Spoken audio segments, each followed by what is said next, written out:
Hey there, welcome to YouTube. If you are into poetry, if you are into literature, if you are into cultural history, then you've come to the right place. Cardboard Box Productions makes podcasts about all those things, so be sure to click the subscribe button and turn on the notification bell so that you never miss a new episode. Obviously, we mostly make podcasts, so you can also go to anywhere you get your podcasts, if it's a place other than YouTube, like Apple Podcasts, Spotify, Stitcher, SoundCloud, and you can subscribe to our podcast feeds there. All right, I hope you enjoy this episode.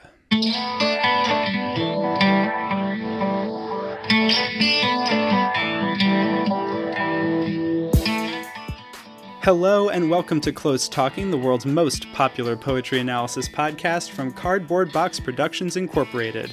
I am co-host Jack Rossiter Munley, and with my good friend Connor McNamara Stratton, we read a poem, talk about the poem, and read the poem again.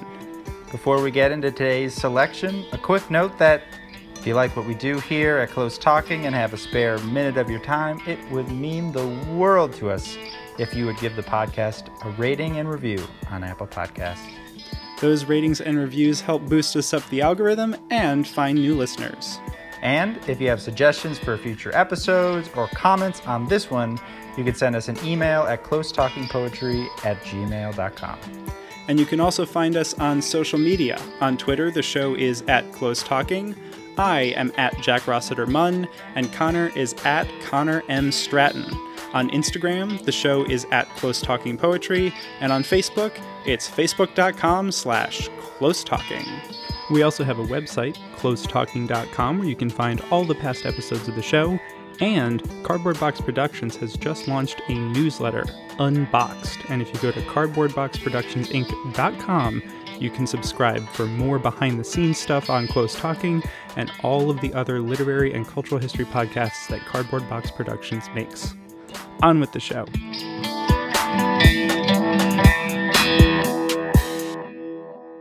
Hello, and welcome to an all-new episode of Close Talking. I am Jack Rossiter Munley, one of the co-hosts. And I'm the other one, Connor McNamara Stratton. We are here today to talk about a great poem called An American Sunrise by Joy Harjo. Probably the most pertinent thing to know about this poem is that it is what's known, apparently, as a golden shovel poem, where the last word of each line, in order, are words from a line or some lines of a Gwendolyn Brooks poem. So, and specifically, like, one poem, right? Right, specifically her very famous poem, often called We Real Cool, which is actually titled The Pool Players 7 at the Golden Shovel. And each line of this poem does indeed spell out a line from that poem. The poem, as I said, was written by Joy Harjo. She has won like way too many awards to actually list them here. So I encourage you to look her up on Wikipedia and read about the, like, no joke, 50 or so awards that she's won over the course of her storied writing career. Dozens of awards. Because in addition to being a very accomplished poet and writer, she's also a visual artist, and she's won a ton of awards for that too. So, like, basically every award.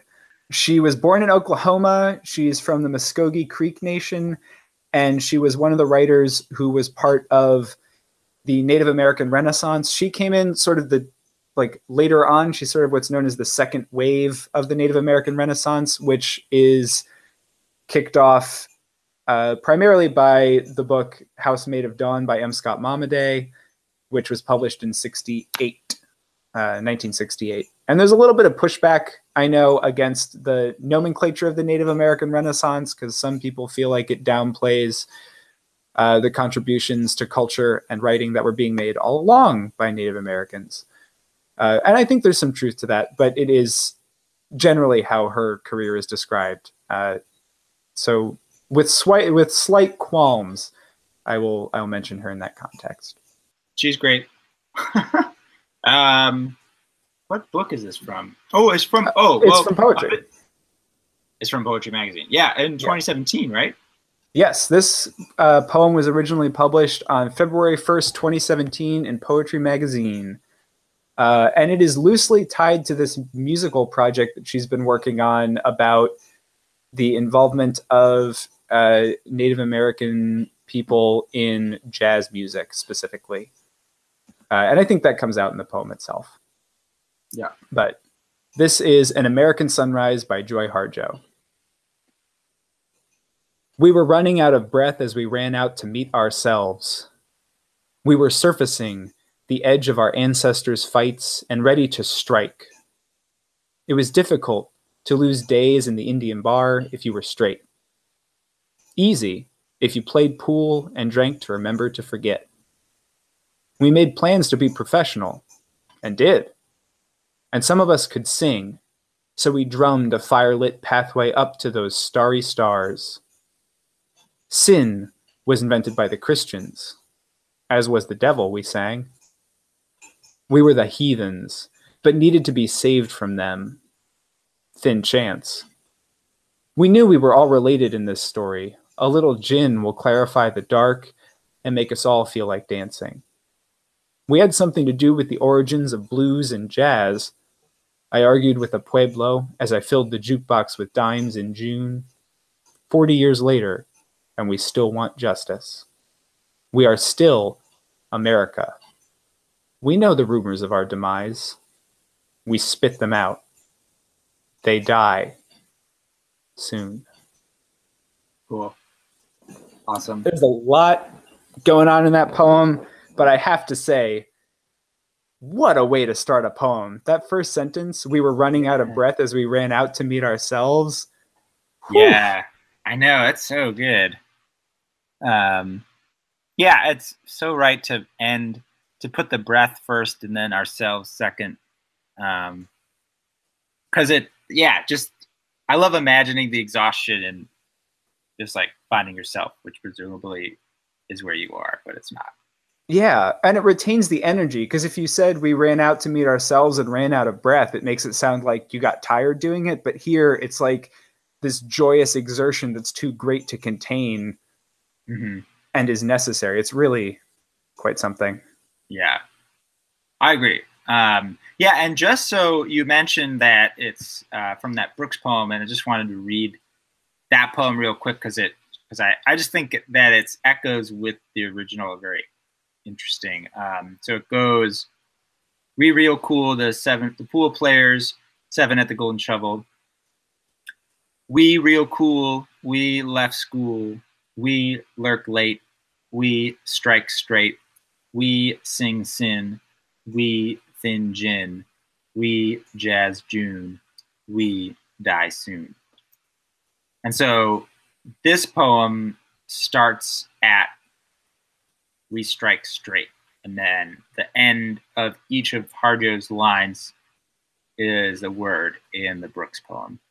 Which is really neat. And one thing I know that Gwendolyn Brooks said about that poem, specifically with reference to the We Jazz June line, which is the least straightforward of them all, is that she wanted to take the month that she thought was the most basically like heteronormative month, like everybody gets married in June, and she wanted to talk about these kids who skip school and shoot pool and act cool, messing that up. And so they jazz June. So she was almost using jazz as a verb to say what they do to this straightforward month.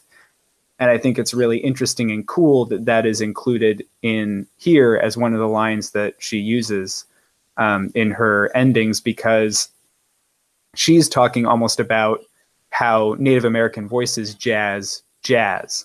The way that jazz as a tradition is talked about often erases the Native American voices that were crucial to helping create it and continue it.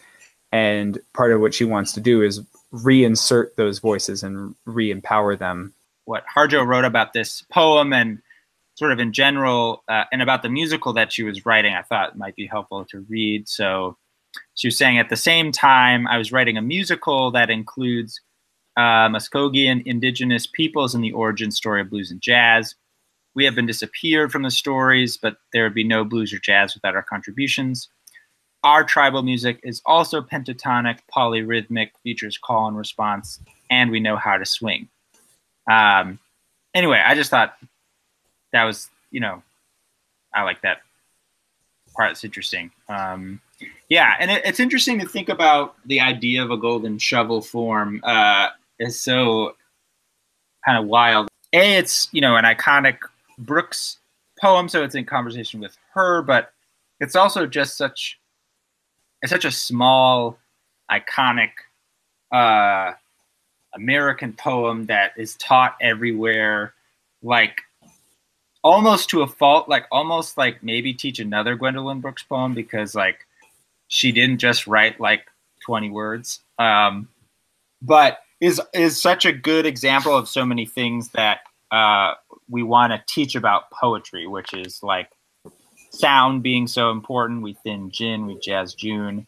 Also, this idea of enjambments are so prominent in that poem, and then also gets at this sort of, which probably someone could draw back to Whitman or something, which is the capacious first person plural or first person singular. And in Whitman's case, it would be, the I that stands in for everything, but this we is a very large we in Brooks's poem, and sort of speaks to a particular and particularly Black experience in America, and is very like assertive and confident, and also complex about it. The way that it ends, "We die soon," and so, and then to take Harjo, which in this poem is, a very particular Native American, like speaking to that experience, echoing the Brooks, and using that similar we, because you have to keep using it. And so the we's keep coming at the ends of the lines, and there's that really, repetitious way in the way that she uses that, but also is changing it. And one way that she changes it that's interesting is the last line is, "We are still America. We know the rumors of our demise. We spit them out. They die soon." So whereas in the Brooks poem, the sort of speakers, who are these young kids, are dying soon, in the Harjo poem, it's the rumors about their demise that are dying, and then the we is sort of spitting them out and killing them, which I sort of like how she does that while still retaining the essential texture of the Brooks. Definitely. And she also writes against the Brooks this is also set in a bar, but it has a very different feeling than the one that is in the Brooks poem, mainly because, one, by writing about Native American stories in the setting of a bar, she's dipping into a lot of stereotypes about Native Americans, and a lot of true history about what has happened to Native American populations, particularly on reservations, alcohol and alcoholism and substance abuse, because it's astronomical on reservations, and the sort of cultural construction of like the drunk Indian is huge, and shows up not just in stereotype, but also is investigated by authors like Sherman Alexie, who writes about his own experience with substance abuse as a kid, like seeing it all around him, talking about his father drinking a great deal and like drunken parties at his house. So it's a whole different texture when it's in this context. Yeah, no, that's such a good point. That also makes me think of, I was listening actually to another poetry podcast, which just started this fall. It's called Verses. It's with the Poetry Foundation, but it's with Dinez Smith and Franny Choi. And they had on Natalie Diaz, who's this great poet, and she was reading this poem. And one of the statistics, sort of the poem was based around statistics. I'll have to find it, but basically, American Indians like make up less than 1% of the American population currently. It's like 0.8%, but are the most killed by police per capita of any race. And so it's like 1.8 or 9% of all police shootings are of American Indians.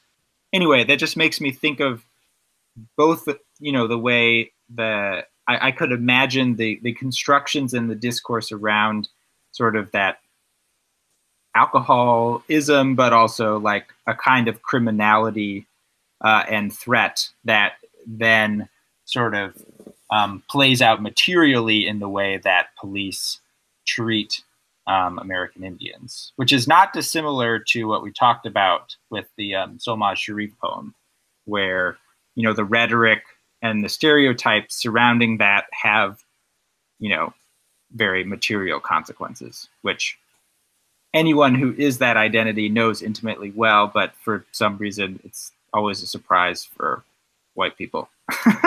Right. Including myself at one point, but hopefully I've read a little bit and I'm slightly smarter. Yeah, Anyway. no, that's a great point. And the way that the bar setting feels in this is very almost claustrophobic and restrictive. And there are all these hints of the desire to escape. And so the bar comes to represent this kind of entrapment that's brought up in other ways in other places. But it sets it up right at the beginning where it says it was difficult to lose days in the Indian bar if you were straight. If you're not drinking, if you're not taking this, it's almost like Soma in Brave New World or something. It's like if you're not taking the opiate that they want you to take, it's hard to forget that this is a place you want to leave.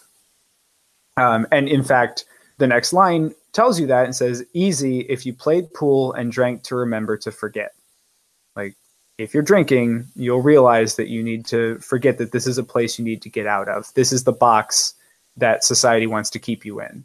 Staying in this setting is the trap that's been laid for you. And then that trap becomes greater than just a physical place when it says sin was invented by the Christians, as was the devil we sang. So this is, to me, sort of two meanings. It's that, one, there's a box that Christians are trying to put you in for your native religion, perhaps, or for the religion that you have. Like, they're going to try and turn you into, the next line says, we were the heathens, but needed to be saved from them. Like, it wanted to turn us into something bad. But also when it says, as was the devil, comma, we sang, it's both singing about the devil and also singing, because of where the poem then goes, the devil's music, as jazz and blues were called. So you're both singing the devil and you're singing about the devil, which I thought was very interesting.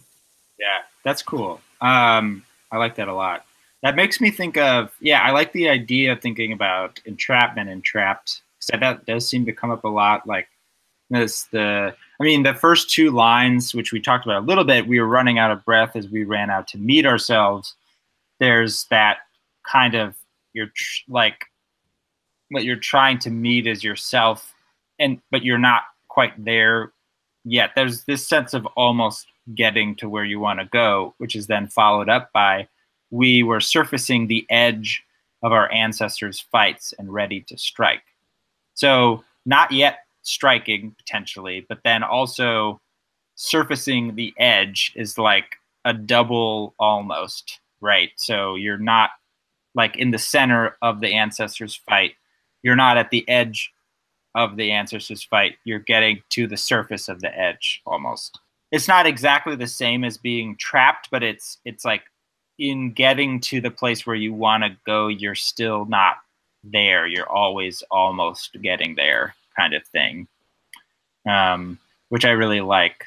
I like that idea because it puts me in mind of life, liberty, and the pursuit of happiness. It's the pursuit of happiness, which, of course, is adapted from the pursuit of property. So it's like not necessarily all that great, but the idea that it's like the journey is important, and the journey, in fact, is where the primacy of importance is put, and that it goes back to this founding document, this aspirational document, but the creation of that document is also the creation of the nation that then makes this pursuit and this struggle necessary at all.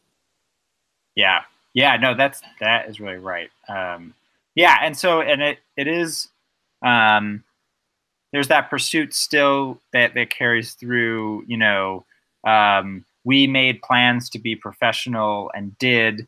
And some of us could sing, so we drummed a firelit pathway up to those starry stars. That emphasis on the plans, and then also the pathway being kind of the thing that they're creating, drumming up a pathway.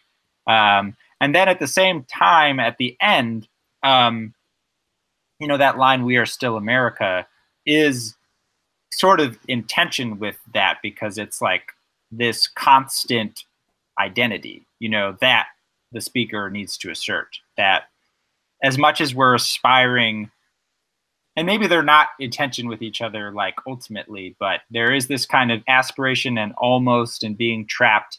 But then at the same time, it's like, we are still America, and you can't forget us, and we will always be this, no matter what you do or what you rumor about us, basically, which is powerful.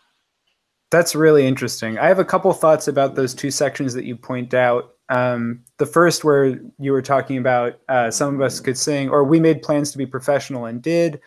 Partially in the barroom setting, I'm thinking of like people who make plans, like in The Iceman Cometh or something, where everybody's always talking about, oh, he's going to arrive, he's going to come, it's going to be great. Like always like, oh, tomorrow is going to be the day, like it's going to come kind of thing. Like we made plans and they never happened. But here it says we made plans to be professional and didn't just make plans. We did it. And then to follow that up with, some of us could sing, so we drummed a firelit pathway up to those starry stars. I take that to be really calling back to Native people who were able to escape whatever their initial conditions were and like make a career for themselves, particularly because of the context of this poem, like in music. Drummed a firelit pathway to those starry stars. We made it to the top of the pops. And then the line, "We are still America," I found so powerful, because it harkens back to, at least I think about, why is it necessary to make this statement that should be obvious? Of course, you are America, for Native peoples. But reservations have their own very complex relationship legally to the nation of the United States. And always have had a different relationship than most principalities would, or like areas that they are their own nations, essentially, within the United States. But also, it, to me, brings to mind the civil rights era posters that said, "I am a man," and the more contemporary iteration of that, which is "Black Lives Matter." You have to make these really basic statements about humanity and belonging when you are constantly erased and removed or made less than by the dominant culture. And so the necessity of having to say, "We are still America," is incredibly sad and powerful. Yeah, I agree. I agree a lot. One other little thing that I think sort of is a feature in it, which is about it's like about the discourse, which I think is important in the way, and I'm sort of tipped off by the end, where it says, "We know the rumors of our demise, we spit them out, they die soon." And that's kind of like, we know what people are saying, and that's not in our mouths anymore. Like, we've gotten rid of them. So that I'm just thinking about what people are saying, or what people are doing, all that stuff. And I think there's an interesting way that the lines are working to, and I don't know how much to read into this, but that are both deferring and then emphasizing the saying of it. So, for example, sin was invented by the Christians, as was the devil, we sang. We sang it's an odd syntactical, partly it's necessitated by the form, because she had to have sin at the end of the line. But the "we sang" coming at the end puts sin as like this huge statement, and then we're like, we don't know who's saying for a while, sin was invented by the Christians, etc. Similarly,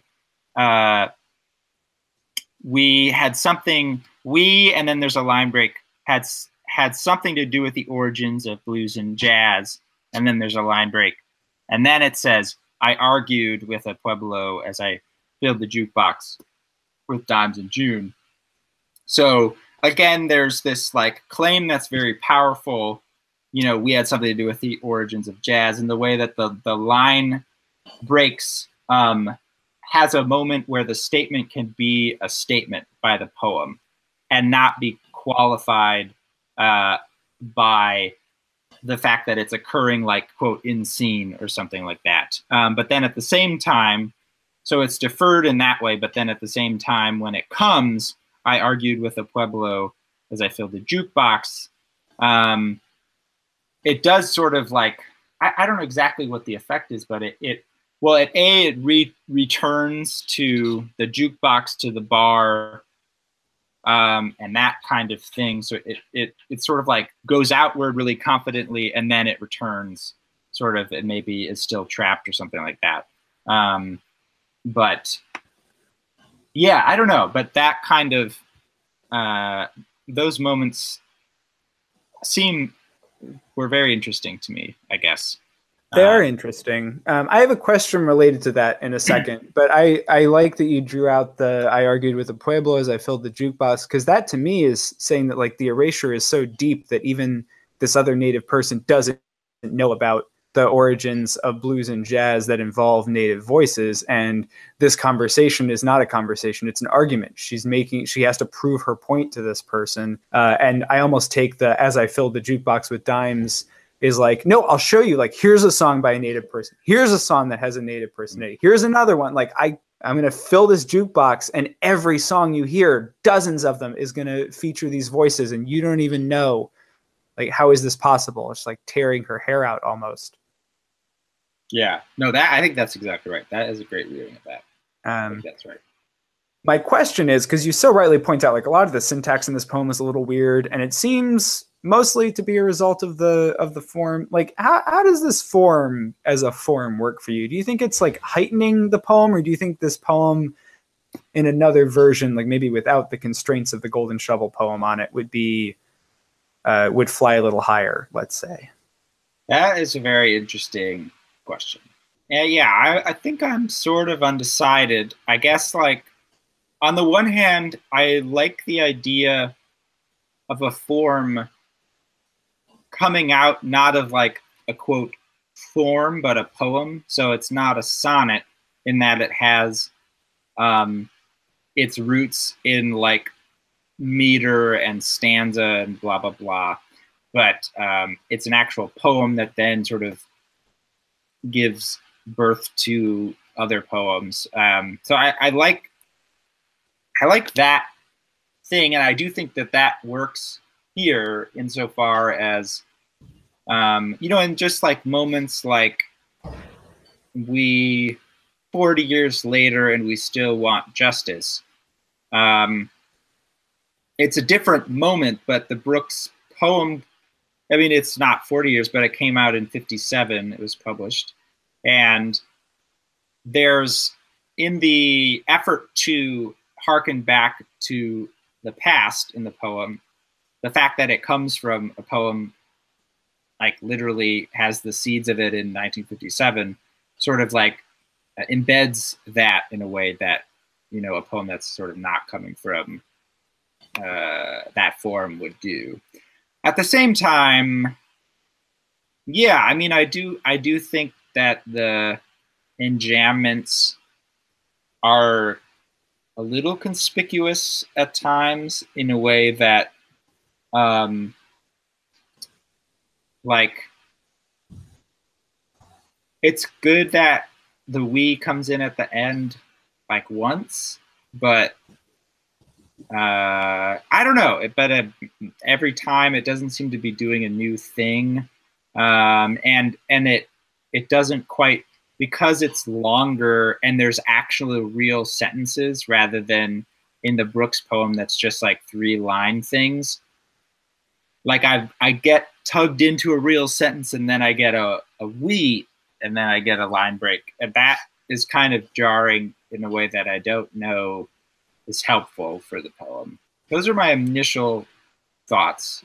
Because I do feel like, and then I also get the sense that, and maybe this is a good thing, that there's a lot that Harjo wants to say in this poem, and it's like it's reined in by the Brooks form, which of course you like want to see.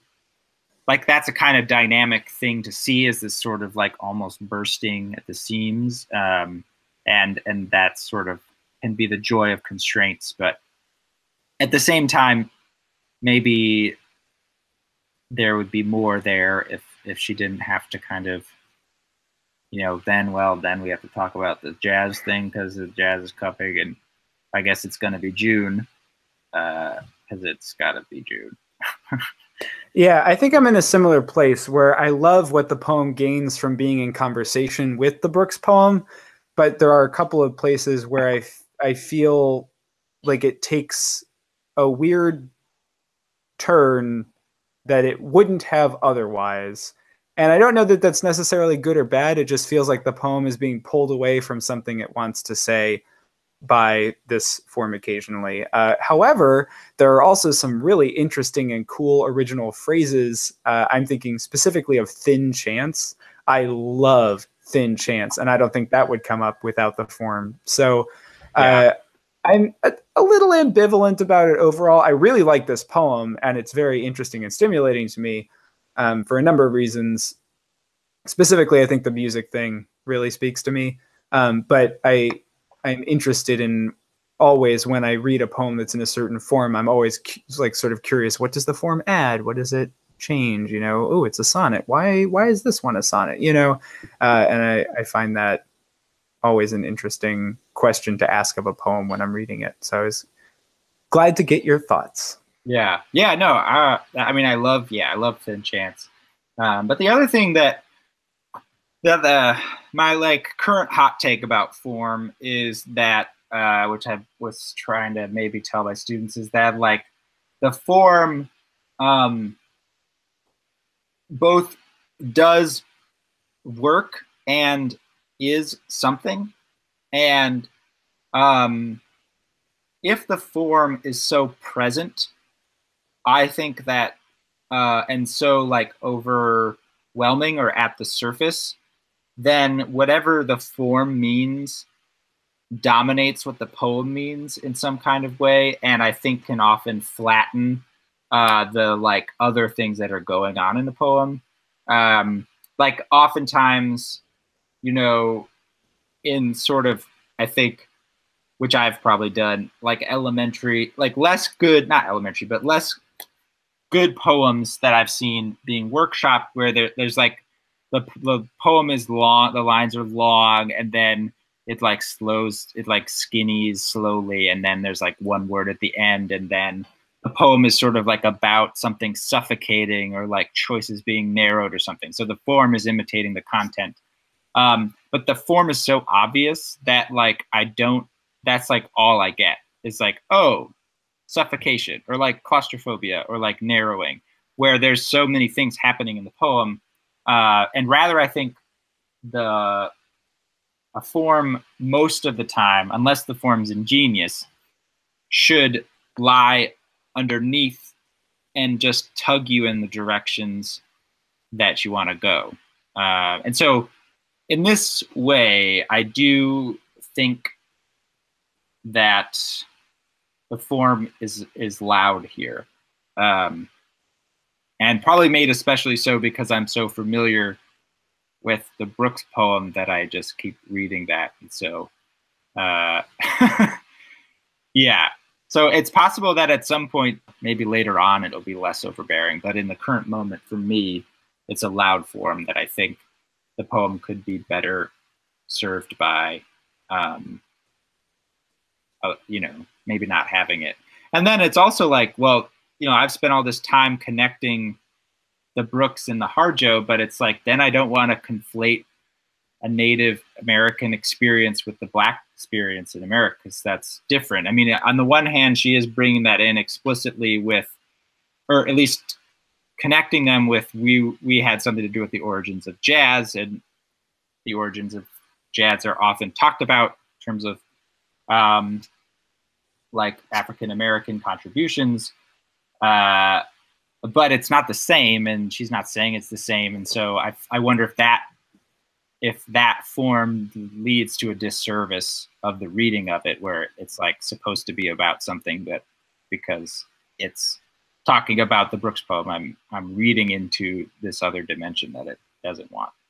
Where I come to have sort of some trouble is that there's like sort of three like peoples or populations that are in the poem, or like there's the Native American population, there's the African American population, and then there's something that is like the they, or the dominant blah blah blah, or the, you know, the white population.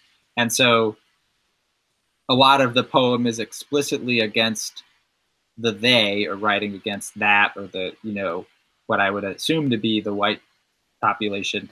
But in that the form is like so intensely, as you say, repurposing the Gwendolyn Brooks, you know, there's some ambiguity as to like how much resistance is in this direction and how much is in that direction, I guess. But that's nevertheless interesting. So, and it would be, I mean, I do feel like I should probably do some more research on how the conversation about the origins of jazz and blues came about, because yeah, I just wonder who was involved, who exerted their influence to make this the story and not another story. Yeah.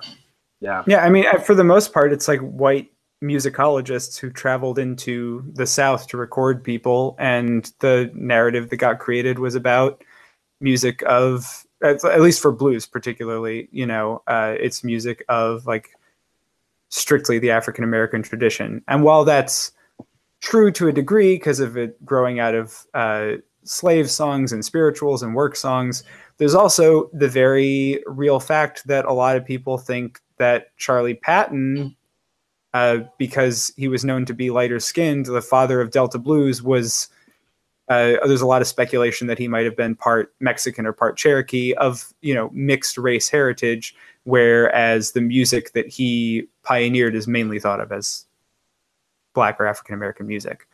And there is this multiplicity of heritages at work. I want to make sure to mention, because there's a documentary right now called Rumble, which is about the influence of American Indian voices in rock and roll. And the title of the documentary comes from the song Rumble, which is an instrumental by a Native American guy, Link Ray. That was like one of the first recorded uses of distortion. It like had a huge impact on basically everybody who picked up a guitar. And it also shines a light on a lot of people who are not primarily thought of as either being Native American or of having Native ancestry, such as Jimi Hendrix, for whom being part Native was very important to him. He had, I believe, a grandparent. And Robbie Robertson as well, the lead guitarist of the band, among many others. But the documentary sort of pulls out that thread, which is a really important one and one that gets super overlooked. I'm thinking of this extra because I'm actually reading a book right now called Just Around Midnight: Rock and Roll and the Racial Imagination, which is about how rock and roll became such a white genre in general, not just erasing Native voices, but like getting rid of African American presence in rock and roll basically during the 1960s, over the course of the 60s, which is a really fascinating and important subject, and sort of calls back to a lot of what's going on in this poem. Yeah, no, that's really interesting. I'll have to check that out. Last thing is, if you like this poem, there is a anthology that's going to be published, maybe it has been published, called The Golden Shovel Anthology, New Poems Honoring Gwendolyn Brooks. So I think that there's sort of multiple styles or poems in this form that you can check out there. Should we read it again? Let's read it again. An American Sunrise by Joy Harjo. We were running out of breath as we ran out to meet ourselves. We were surfacing the edge of our ancestors' fights and ready to strike. It was difficult to lose days in the Indian bar if you were straight. Easy if you played pool and drank to remember to forget. We made plans to be professional, and did. And some of us could sing, so we drummed a firelit pathway up to those starry stars. Sin was invented by the Christians, as was the devil, we sang. We were the heathens. We needed to be saved from them. Thin chance. We knew we were all related. A little gin will clarify the dark and make us all feel like dancing. We had something to do with the origins of blues and jazz, I argued, with a Pueblo, as I filled the jukebox with dimes in June, 40 years later, and we still want justice. We are still America. We know the rumors of our demise. We spit them out. They die soon.